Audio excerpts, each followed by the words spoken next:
Shall we play a game?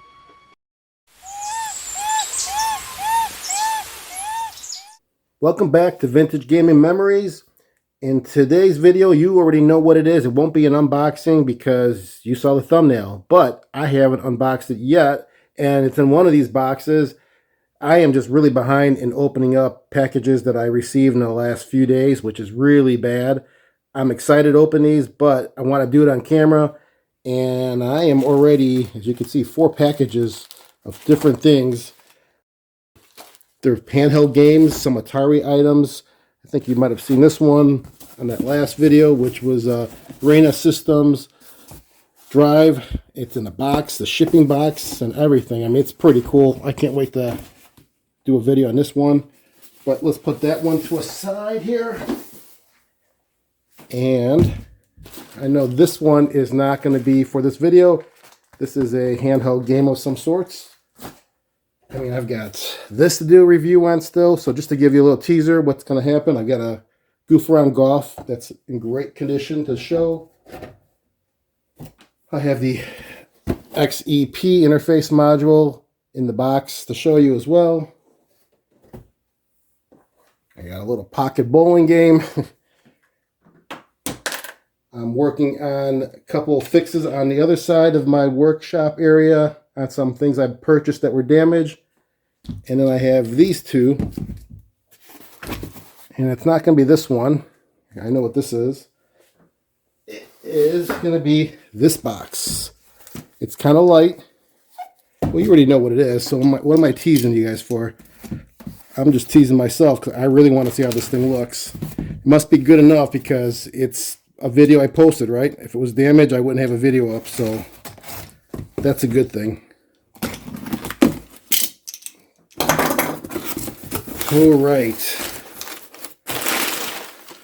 And lo and behold, there it is. Monkey Wrench.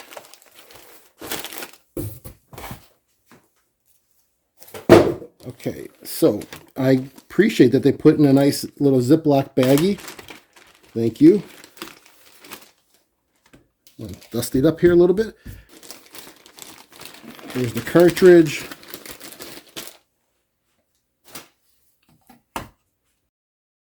So Monkey Wrench is my second right cartridge slot cartridge that I own. It goes with Magic Dump 2, which I have a video on already, right above here. Click it. But I want to start collecting these. These are pretty rare in a sense, especially with the user guide. And there's just a limited number of these right cartridge slot cartridges you can get. So that's a kind of nice thing to do. It's not like I'm going to be collecting 2,600 games, which would be taking up my whole basement. So let's get a closer look at this. Let me readjust the camera. Okay, so this is what I purchased on eBay. Let's look at the cartridge. Now, one thing to warn you all, if you do purchase some of these old games or old cartridges, utilities, tools, whatever they may be, but in a cartridge, one thing that's a really good giveaway is the back here. There is sometimes a screw to open these up. Some of them do have one, and you can see they're open sometimes, pop right through with the screwdriver, Phillips, and obviously that means someone opened it up. And I've seen these like that, and I don't really want to find out what might be wrong. So that was one big indication of why I bought this one over the others. Let's see if we can get a good glimpse of the contacts. I mean, it's hard to see, but I will clean that up a little bit before I put it in.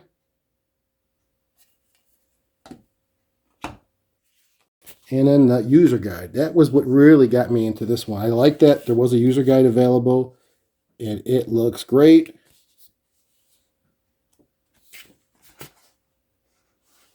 I mean, you can get this user guide online, I'm sure, but I want something in my hands that's from the original packaging, and that's why I'm very happy.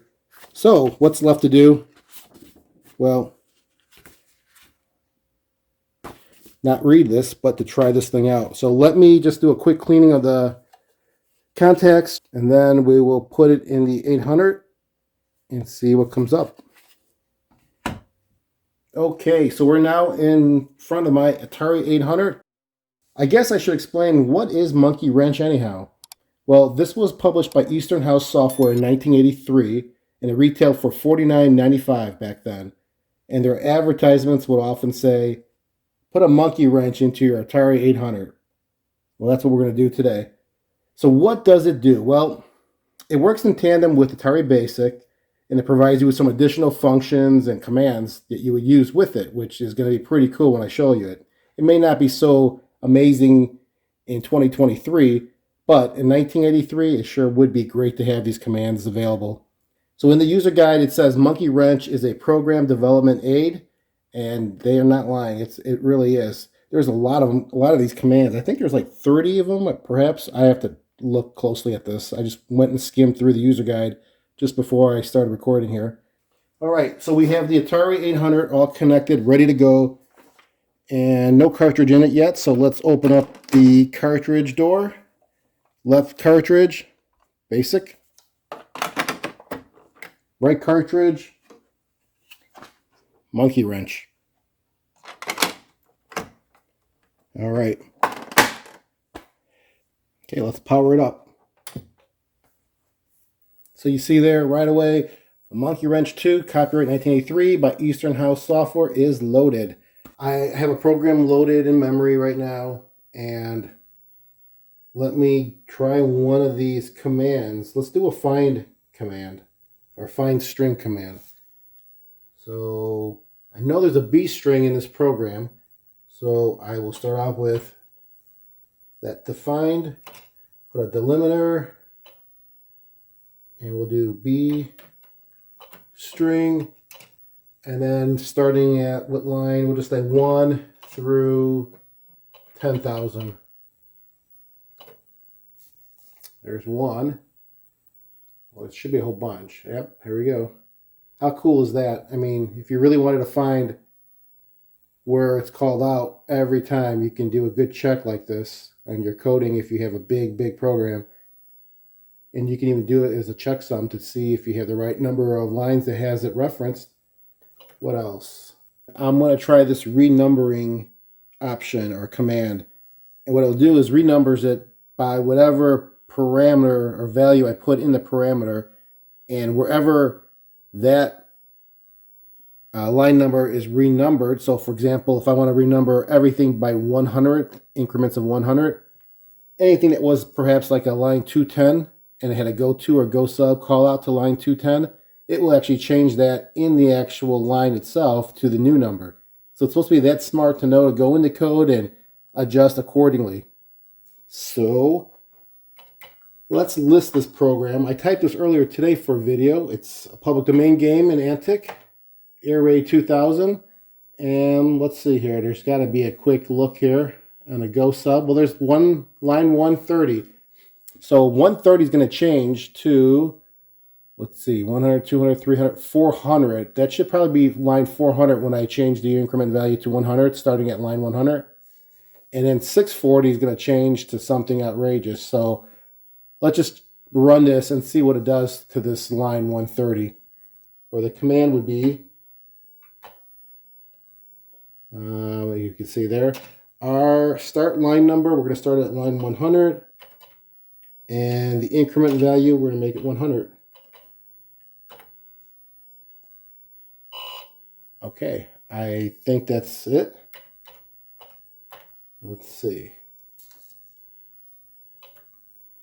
Oh, how do you like that? So look at line 400 now. It's now got a go sub to 5,500. And look at the other go subs. They're all changed to nice divisible by 100 numbers. So that is pretty cool. Now, obviously, if you did that by mistake, you don't think you can go back. It's not like you can do a Control Z and then change back and undo your changes here. But just looking through this is really cool. I could see some value to this.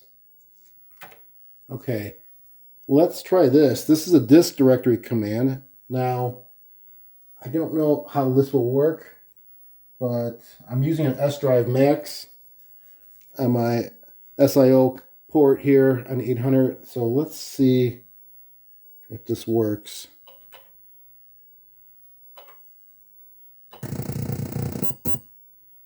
That was pretty cool. So that is what's on drive 1. So we did a find string earlier. It wasn't just find strings. You could do find characters or just, phrases within the program. Let's try that again now without a string. Let me see if I remember that. Delimiter. Let's look for go subs. How many go subs are there? I mean, I know it's kind of lame, but I want to just check this out. We'll start at line 100. We'll go to 10,000. Huh. That is pretty cool. Okay, let's try 2 more commands here. I don't want to bore you on this video, so we'll just kind of wrap it up with these 2 other commands. It'd be kind of common to use, which is the copy command and the move command. Let's list this program again. Let's move line 1100. So 1100, we'll move that to, let's move that to, I don't know, line 950. So a move command would be MO start is 1100, end line is 1100. We're just going to do 1 line. We're going to put it to 750, destination. All right, there it is. 1100 has now moved to 750. And then you can see it right there. Let's do a copy. Let's copy 700, 750, 800. And we'll copy that over to line 50, which doesn't exist. So copy would be CO, start line, what did I say, with 700, 750, 800? Sounds good. So start at 700 and ends at 800. And we're going to move it to 50. I'm curious how, I think it's going to increment by 1. Yep, so you see 50, 51, 52. That looks great. And there it is in the beginning of the program. That's a pretty cool, convenient command. I like this. This would have been great if I could have afforded it, or if I even, well, I knew of it because I seen the advertisements back then in the 80s, but I never thought I would need it. I think this would have been a cool tool to have, but there's a lot more in here. I mean, the book, again, is only 17, no, actually it's 25 pages, but there's just some good information on things you can do. Well, hope you enjoyed this video. Again, it's Monkey Wrench 2, the Monkey Wrench 2. Comment down below. Let me know if you've ever seen this before. I mean, it's a rarity in a sense because it is a right cartridge and it's also hard to find. But anyways, hope you enjoyed this video. And don't forget, everyone, keep that gaming passion from the past alive by living it today. Take care, everyone.